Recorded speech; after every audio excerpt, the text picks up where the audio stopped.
if you care at all about housing, and it's not that simple. It's not just build more. It's not just put on rent control. It's not just have the government pay for more housing. It is that and then some. And Shane's book talks about that, and I encourage you to read it. This requires a lot of thought and a lot of balance and a lot of give and take from all of us in order to solve. And that's what good decision making and policy making is about. Welcome to Dreaming Big, Working Hard, a podcast about people, policy, and the power of opportunity. I am Assemblymember David Alvarez, and in each episode, we explore the issues shaping our communities and the people working every day to make a difference. On today's podcast, we will talk about one of the most urgent challenges facing California: housing. From skyrocketing rents to long commutes and rising homelessness, the cost and availability of housing affects nearly every part of our lives. Today, we'll break down what's driving this crisis and what real solutions look like. But before we jump in, don't forget to subscribe to Dreaming Big, Working Hard, wherever you get your podcasts. And please follow me on social media to stay connected in the future.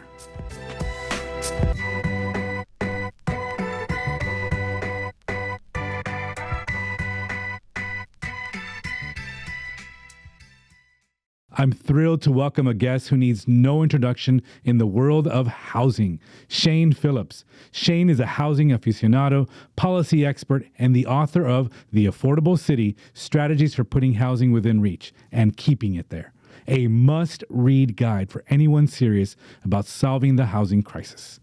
He currently manages the housing initiatives at the UCLA Lewis Center for Regional Policy Studies, where he works at the intersection of research, advocacy, and policy to promote more affordable, equitable, and sustainable housing systems. So whether you're a planner, a policymaker, or someone who's really trying to understand why housing is so expensive and what we can actually do about it, this episode is for you. I grew up in Barrio Logan, where affordable housing was not just a policy issue, it was actually a daily reality. My father came to this country as part of the Bracero program, working various jobs, including being a janitor in our own neighborhood. My mom worked in the fast food industry, and I've seen firsthand how unstable housing, or the lack of it, can impact a family's ability to succeed, to stay healthy, and to build a future. It's not always just about building more housing. It's about building the right kind of housing in the right places with the right framework in place. That's how we create communities that actually work for everyone. We have to tackle this from all angles: supply, stability, and support to prioritize the needs of existing and future residents, just like Shane lays out in his book. So get ready to dive deep into housing with some real-world solutions with one of the sharpest minds in housing reform, Shane Phillips. Thank you, Shane, for being here. Really appreciate you being part of this conversation today. Thank you for the invitation. Yeah, and we'll definitely get into the book, which I have here in front of me, a great read, and we'll talk about some of the things you mentioned in the book. But I want to first start off by you sharing your own story about how you got involved with this work and sort of your housing story, if you could share that with us. Sure.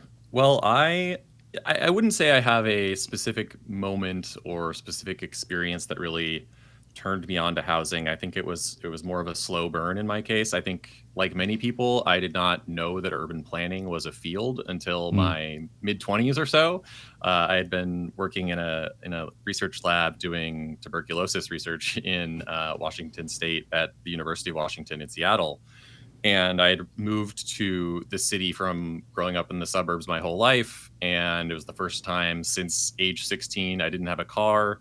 And turned out everything I thought I hated about Seattle when I moved there without a car was because of the car. And once I lived there car free and got around by transit and walking and biking and lived close to school and then work and everything, suddenly I loved the city much more than anywhere I'd ever lived. So I really got into it through transportation more than anything else, as I think a lot of people interested in urban planning do. And over time, it just became more apparent to me, as I'm sure it has to you in your various roles, how central housing and land use is to every other policy area, including transportation, but also economic growth, education, public health, all these things. If you don't get the housing policy right, it doesn't really matter how good you're doing on the transportation policy or how much you're investing in bus service or building new rail lines.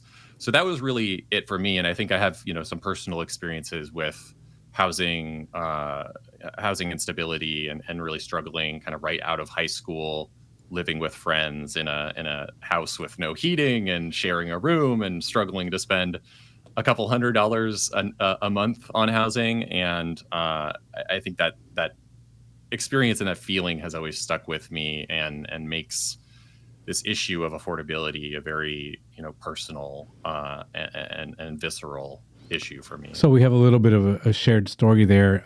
My senior year in high school, I had a similar experience where the home where I grew up my entire childhood, so up until the age of 17 and a half, I lived in the same home, and the home that I lived in was purchased, and so we had to move out. And nobody in my family ever owned a home. We were always all renters, and pretty big family. My parents had 6 kids, and I was the youngest of 6. But none of my siblings owned a home. So when that happened to us, for about the last 6 months of my high school senior year, I lived with a friend, stayed at their place, and luckily I had that sort of social network to be able to do that. And so that really marked me. I remember thinking, this was 1998. I remember back then thinking, how is it that a family with 2 working adults, my parents, cannot afford to live even in where I was growing up, which was Barrio Logan. And at the time, that community has changed a little bit in the last 25, 30 years. But at the time, it was kind of very undesirable.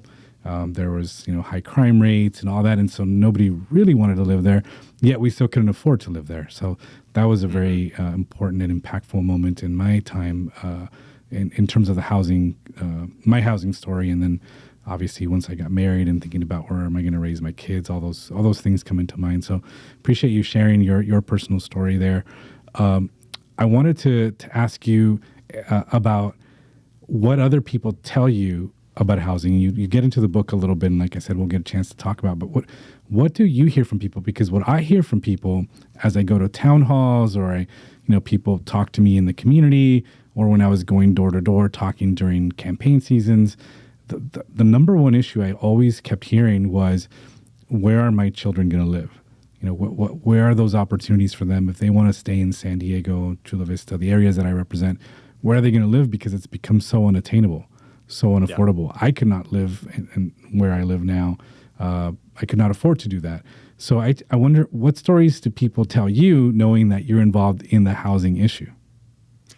Well, I think I end up speaking to different people than you do probably much of the time. I'm either speaking to people who maybe are in some way in the industry as planners or in real estate or that kind of thing, or I'm at some kind of community event where it's much more kind of regular people, but it might be a little more, tilted toward opponents of any kind of reform, people concerned about the changes to neighborhood character or, things of that nature. But I think, what you said about where will my children live, this is probably the thing when I talk to people about what do you find effective at convincing people that we need to do something differently. That message seems to be probably the most effective on average. It's not going to, work for everyone. It's not going to be the most important issue for everyone. Some people just don't have kids, among other reasons. But just on average, overall, I think it just brings it home in a way that, talking about affordability in more abstract terms, talking about, homelessness, which people may feel like is not something that they personally are ever going to have to deal with, or that their families are going to have to. That's, of course, less and less a guarantee, I think, for many families. But I do think that issue of, where are my children going to live? And the way I tend to put this is I kind of want to put an even finer point on it when people ask that question or they kind of push back against that kind of question. I want to ask people, would you rather leave your children a $2 million home when you die, but only see them and your grandchildren every year or so when they visit from 3 states over? Or would you rather leave them a home that's worth $500,000, but they're able to actually buy their own home in their 30s or 40s, and you get to see your grandchildren every weekend or every week. I think that is really the trade-off that is being made, but people don't really conceive of it that way, and I think they really should. I agree. And I was driving to this studio, which happens to be in Mission Valley, and anyone who's a San Diegan who's been here long enough knows that Mission Valley is sort of a center of urbanism, if you will, with a lot of density, but it wasn't long ago when these were actually farms and nobody lived here. And so one of the things I like to talk to people about, not only about what you just described, which I really like the way you described that about where are my kids going to live or what kind of lifestyle are we going to have as a family. But one day at some point, somebody made a decision to allow the home you live in to be allowed to be built there, right? Like somebody made that decision conscientiously. Most of this land in many of our cities, in San Diego included, was at some point farmland, and you had, one home per couple acres. And now you see multiple single-family homes in some cases, and obviously apartment buildings and condominiums in other cases. And so changes have occurred. And that's a big theme of your book that I want to get into, because you've experienced it. I certainly have, as a former city council member, where we're making decisions about allowing projects to be built or not to built in certain communities. And the opposition and the proponents, those supporters, come out and they talk about why it's a good idea and why it's a bad idea. You do a great job in the book, I think, talking about that. And so I want to talk about, starting with sort of your I don't know if you call it your thesis, but the main point in the book, which is about the 3 S's, right? Supply, sustainability, and remind me of the third one. I'm blanking at the moment. Supply, stability. And, thank you. Subsidy. And subsidy. And so those are 3 components that are really, really important. 2 of which I will say that I'm very active in the work that I do, trying to pass laws or increase subsidies, which is what it takes to create affordable housing, because affordable housing isn't just built for free. Someone has to build it, and it's got to get paid for. And that's a decision we need to make as a community and society at large. Do we want to build that, and do we want to help subsidize that? But oftentimes with all 3 of those things, you hear a lot of folks talk about there's resistance to all 3. So first, walk us through what those 3 are as briefly as you possibly can. I know you get into details in the here in the book, and you do a really good job of explaining it. And I highly recommend, if you really want to get to learn more about it, you read it. But what is your elevator pitch on the 3 S's? Sure. So I won't even get deep into the reasons here. I'll just be, as you said, as quick as possible. Supply is about building enough housing, firstly, because if you have too little housing, prices increase more quickly, rents increase more quickly. There's no avoiding that. No other kind of policy can fix a housing shortage. Only building more homes can fix that. Stability is more about protecting people and communities in the homes they're in, particularly people who are in a more vulnerable position. This often is renters in particular. And so a lot of the stability policies orient around renter protections of various kinds. And then subsidy is really, it's spending money, government money most of the time, to fill the gaps that just, letting the market build a bunch of homes and a diverse array of homes is not by itself going to solve.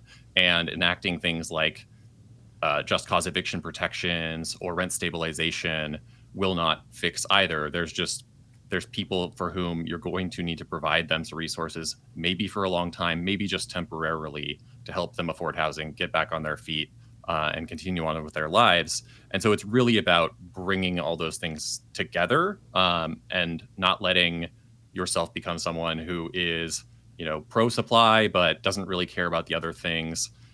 Each of these things serves different interests and goals. And when we leave any one of these behind, we are leaving people behind and not serving everyone we could. And we can get more into the details, as I'm sure we will. Yeah, we definitely will. What's interesting about that, as I was reading, you're sharing some examples of projects being built and how it's been done well in some instances and perhaps not as well in others, and how it's really a balance of the 3. And I'm very convinced, and I'll tell you, I've gone through a stage as a decision maker, as a policy maker, again, a former on the city council, where I really believed in issue, the S of stabilizing and stability, and focus on renter protections and those sorts of things, and then sort of really transitioned, if you will, to better understanding the dynamics of housing and how supply is such a critical, important component of it. And now at the state level, which is where we often find some of the subsidies, the third S. And for example, this year, the governor's proposed budget at the beginning of the year had basically zeroed out the subsidy programs that we use to build affordable housing in California, and so got really involved with that issue. And so, but each of those three have constituencies, groups of people who may not always see eye to eye on these issues and kind of have their own, they care about one and perhaps not the other. Talk to me a little bit more about the challenges that you've seen out in the community when it comes to trying to bring people along to focus on all three and not just fight for one, because without the three, there is no balance. We don't have a housing solution if you just focus on one. Yeah. So this was really seeing these dynamics in the real world was sort of what motivated the book in the first place. Seeing in particular getting this sense that if you were pro supply, if you believed, as really all evidence suggests, places and I don't want to interrupt Angeles, you, but I do want. Yeah. There's a lot of people listening who don't know what you mean by supply. Supply just means building more housing, right? Building and construction. Yeah. So building more homes. This has been often and still is to some extent, but I think this attitude is dying away slowly. This feeling that if you are pro building housing, you are in effect anti-tenant, because there's this association of building homes with developers, and developers are bad, and therefore you need to be anti-developer, and that is the same thing as being pro-tenant essentially.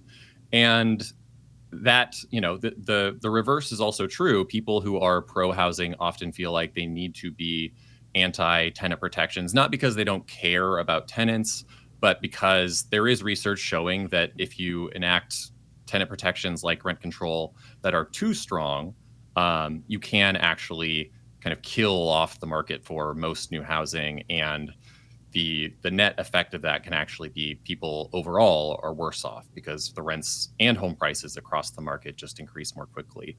So that's kind of the milieu that I feel like we've been in and still are to some extent.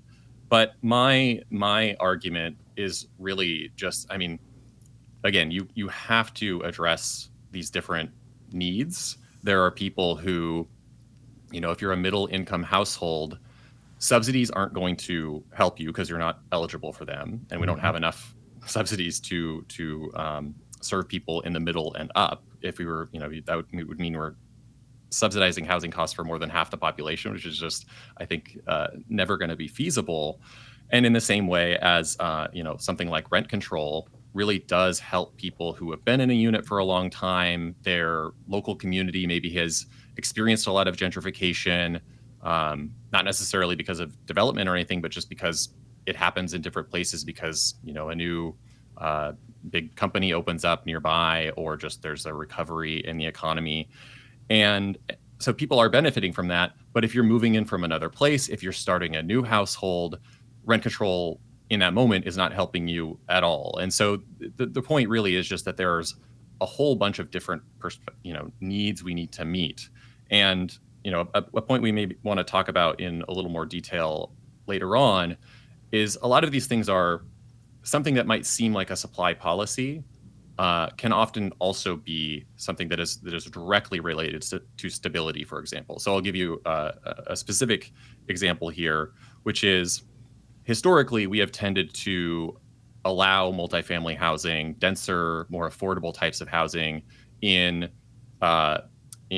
communities of color and lower income communities. And we have not allowed it in higher income communities and communities that have been disproportionately white. And that has the effect of when we do build new housing, we're going to build it, for one, where there's already multifamily housing and where people are more likely, they are low income and more likely to be renters.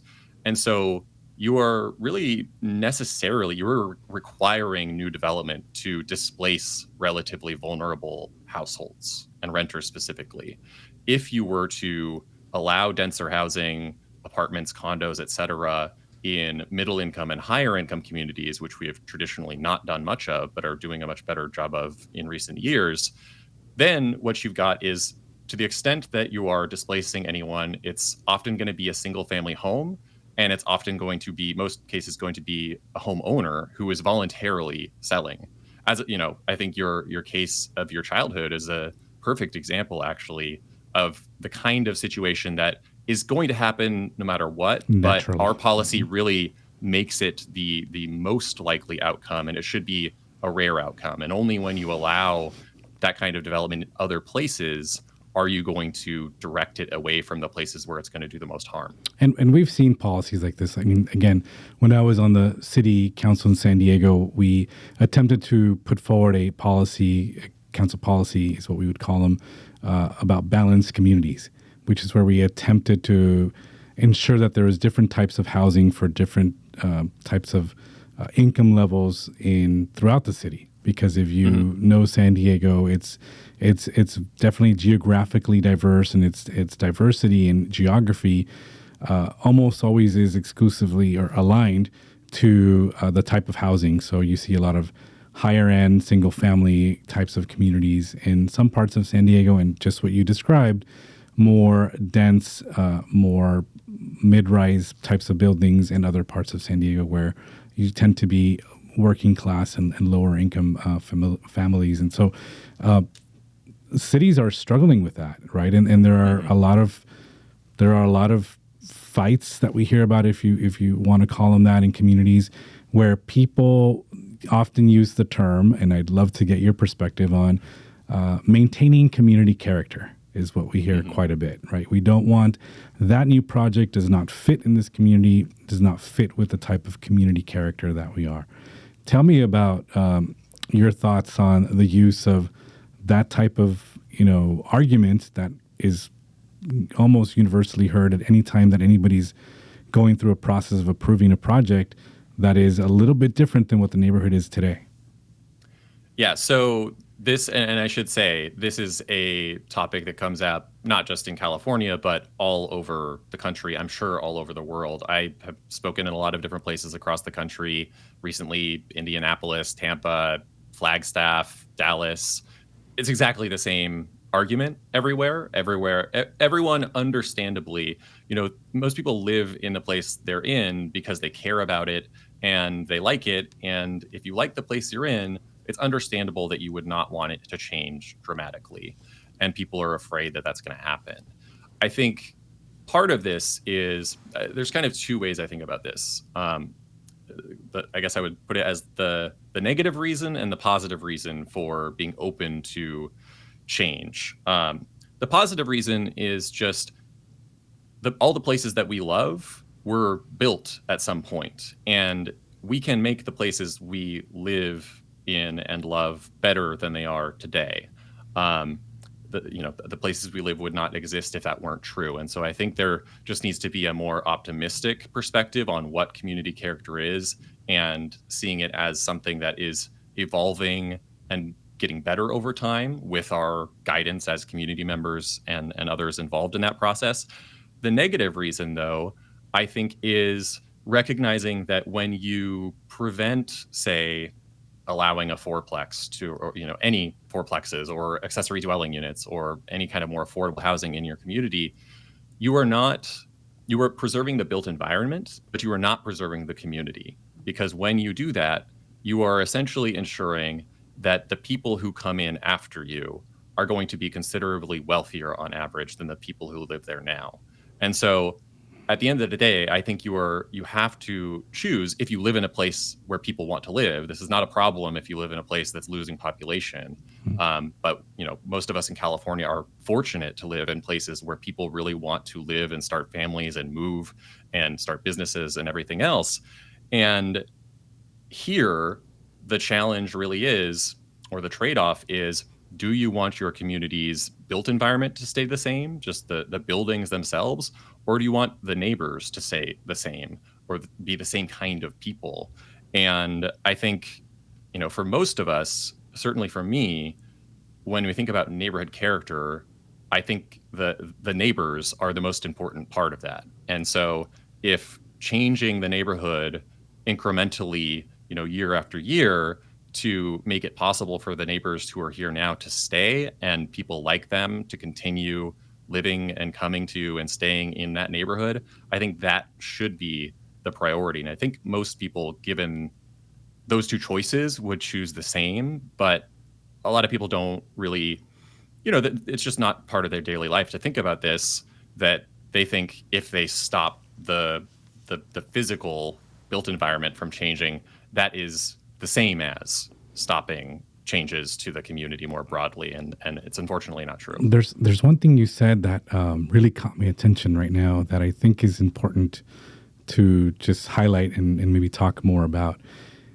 If you like the community you're in today and would like it to continue with the type of families and community members that you have, the only way to do that is to create some sort of stability for others who have sort of a similar story to come in after you. But if we do nothing else, then yes, your property value is going to increase, and you may have a profit, which you personally may never get to enjoy. Maybe you do if you sell, but maybe your future generation does.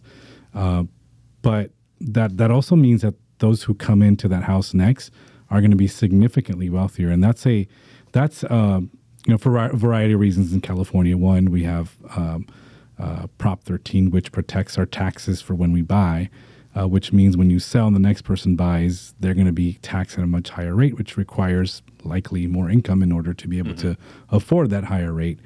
And so I think that's a really insightful point that you make that I don't think it's thought about very, very much. Yeah. How do you think California overall is doing? If you were to, say, use the 3 S's as a way of grading us, where are we and where can we can always do probably better in all 3 respects, but where are we maybe not doing as well? Where is that balance really tilted in one direction or the other? So I think we've done more lawmaking at the state level on supply than stability or subsidy, and yet we still need to do the most there. I think I believe that pretty unambiguously, because a lot of bills have been passed since 2016, 2017, almost 10 years of, dozens of housing bills every year.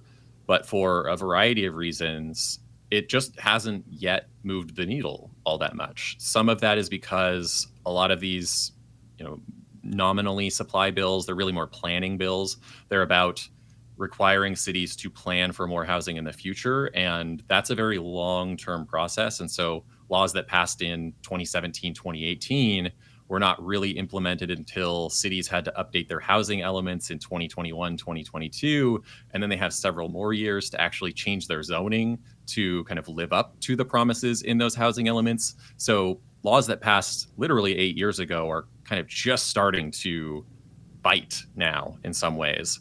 Other things like accessory dwelling unit laws that have been very effective, they've kind of made up for losses elsewhere. But I do really think what we need now, as much as we've done on housing supply, is we need the stuff that's going to be as effective as our accessory dwelling unit ADU laws have been, but for larger scale housing. So, condo buildings, apartment buildings, townhomes, that kind of thing. So I think we have a ways to go there. There's really promising things. SB 79 is the big one this year for transit-oriented development. I forget the bill, maybe SB 684, which unfortunately did not pass this year, but that would have allowed, I think, up to 8 units on essentially any single-family parcel in the state. Those two things combined are essentially what we need. A lot of upzoning near transit and other kind of high priority areas where there's a lot of demand and the infrastructure to support a lot more people, and then just broadly allowing quite a bit higher density than just single family homes in most of the state, or most of the urban areas of the state. To quickly touch on stability and subsidy, um, I think stability is tough because the trade-offs are just very clear there, and hard to avoid.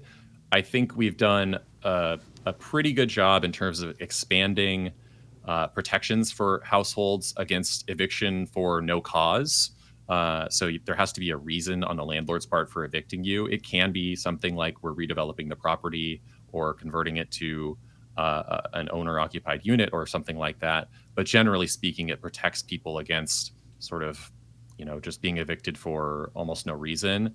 I think our rent stabilization policy at the state level is pretty good, could be a little stronger, and the ability for local governments to enact their own policies could be expanded slightly, not completely removing all guardrails, but I think there's room there. And then on subsidy, obviously this swings a lot year to year at the state level because our budget is just very hot and cold. We're not like the federal government where we can run big deficits and borrow tons and tons of money to support affordable housing. But I think we're kind of mostly on the right track there. One thing I would probably like to see is a little more emphasis on supporting rent in the way that housing vouchers do, allowing people to rent on the private market and not solely on production of subsidized housing. I think both are important, but we could probably balance those two a little bit better. You talked about the bill that would have allowed 8 units to a single family zoned lot. That issue in particular raises a lot of Not without its opposition controversy. and controversy in the community. And as someone who I got started in community politics, just getting involved and being very active and through my church and advocating actually on housing, but I do value, and I think it's important that we don't just set aside the community and their role in our decision making of what we allow and don't allow. How have you advised others who are making decisions on how to do that appropriately so that people don't feel like we're just forcing or cramming things down their throat and, completely disregarding what communities are? Because we've already seen and have heard on prior state legislation, I think SB 10 being one of them, even here in San Diego, where there was a lot of opposition.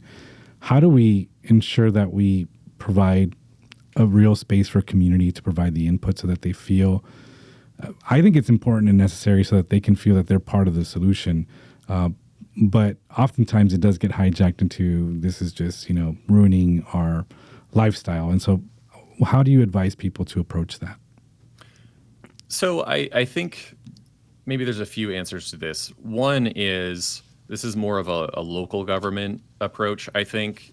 But I do think it's really important.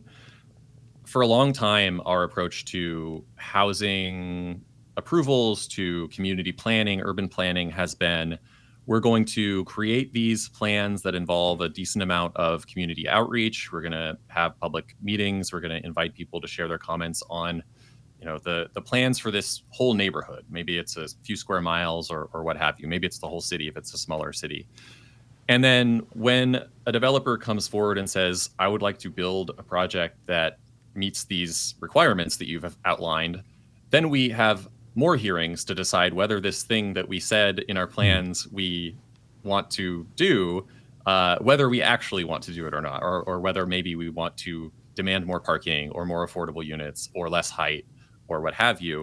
And that's just a terrible way to do business, for one thing. It's part of why there's not nearly enough development, because when you have that uncertainty, you're not going to get many takers. But it's also just bad community engagement, because what you've basically said is, despite going through this often years-long process of community planning, where we solicited the feedback of sometimes thousands of people and really engaged them at different levels in different places and brought in probably a much, fairly representative slice of the population. Now, when a specific proposal comes forward in the community, we're going to allow, 4 neighbors who show up and are really angry and opposed to it to veto the will of that broader community and say, we don't care what that entire community plan and all the people involved in it said that they support. We don't like this. And oftentimes at the local level, the elected officials or other folks in the city or county or whatever, they end up kind of feeling that pressure, bowing to that pressure in some cases, because it's taken as, well, 4 people showed up, but they all opposed, so there must be 100% opposition to this project.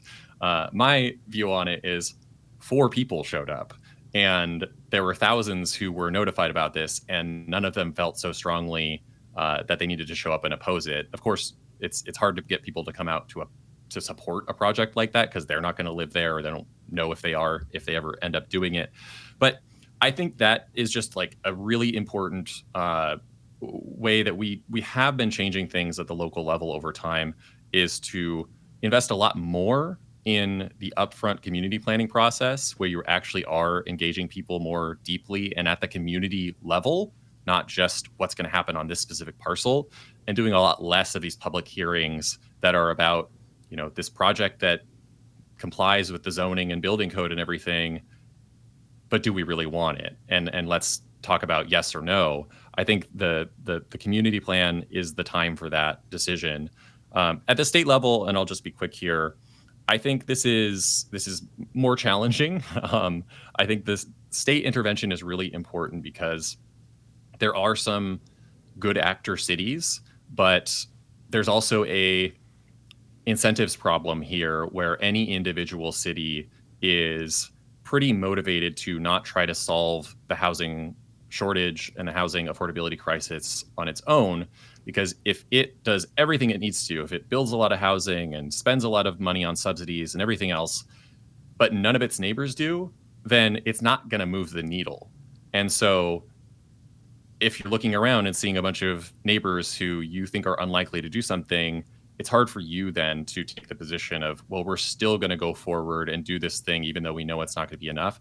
That's where the state coming in and holding everyone to some minimum standard of planning and production and everything else becomes really, really important. I just think the opportunity for people who are maybe skeptical of that approach is to actually engage in it and kind of accept the reality that without state intervention, we're going to have what we've had for the past 50 years, which is every city kind of finding excuses not to do much, and engage in more productive criticism, which means instead of just saying, we don't want this, find out what would make you support it, or what would make it palatable. Maybe that's better planning in terms of, we're not just going to do this everywhere, but we're going to upzone a lot of areas with specific targets. Maybe you are allowed to bring in your own design standards to some extent, so you feel like it's going to match the character of your community a little better. I think those kinds of things are really where communities need to engage, because when you just say no, and you're saying no in the face of the crisis that the state is facing, no is just not an option. And so you basically forfeit your voice when all you have to offer is no as an alternative. So you really need to engage in a more constructive way. Yeah, and I think this is where I'd like to end. We've come to the end of the time, but where it really is, housing is a personal thing. It's about each one of us, and solving the housing crisis that we're in will take us as individuals making decisions as a community. And I know that sometimes that's really challenging and difficult, and we all, I think, are comfortable where we're at. And so seeing changes and looking at changes and expecting there to be changes makes us uncomfortable, I think, always, no matter what it is. Certainly when it's your own neighborhood that's changing, but it is personal, and this is where I think we ask people to think about the future, whether you have children or not. What is the future of this community that you are so proud of, that you care so much about, and how is this going to look, and what type of community is it going to be in the future if we don't invest in the ways that we need to? Because California continues to be a place that's attractive to people. People still want to come here. We still value many things like education, like taking care of the vulnerable. And that means that people want to be in a place where others are being, there's investments like that in our future and in our communities. And we want to attract talent so that we can have a competitive economy, so that we can continue to provide good things for the community. And in order to do that, we've got to find a way to house all these people. So I think that would be what my message would be to people as they hear about controversial topics around housing, whether it's at your own local community, at your city council, or what sometimes is called the big bad state is forcing us to do these things. And it's really about how do we think of this holistically? Because as you just mentioned, Shane, if one city does it, but the neighboring cities don't, this is not really going to work. It's going to create the same problem that we have now. And so that's sort of my call out to everybody when we talk about housing, when I hear from people who are just saying, well, nothing's working, and, you should stop doing the things like making it easier or allowing granny flats to be built, or, mid-sized developments with 3 or 4 stories when all we have now is single-story family homes. That just changes everything. I just say, think about this from a personal perspective about the future. What do you say to folks as we wrap up about housing and how they should, what would you say to them?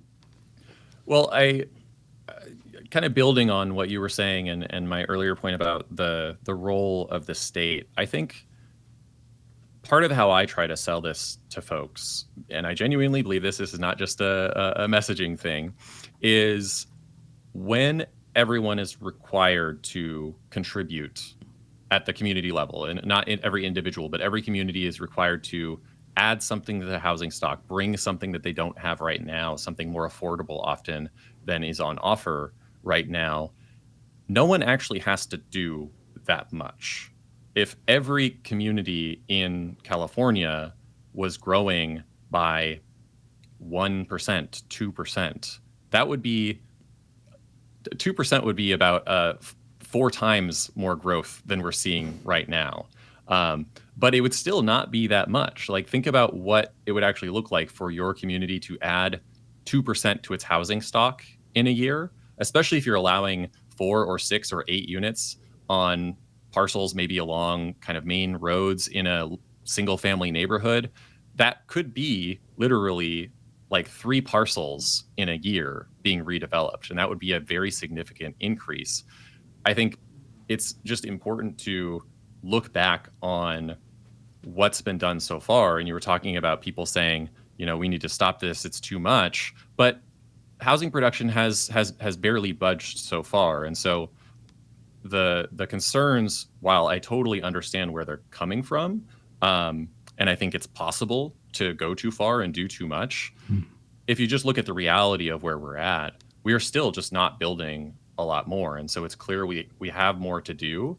And so I think that's just the maybe my message here is just don't overreact, kind of let things play out, look at where we've come and the big things that have passed, and life is not that different. Our neighborhoods don't look that different than they did 5 or 10 years ago.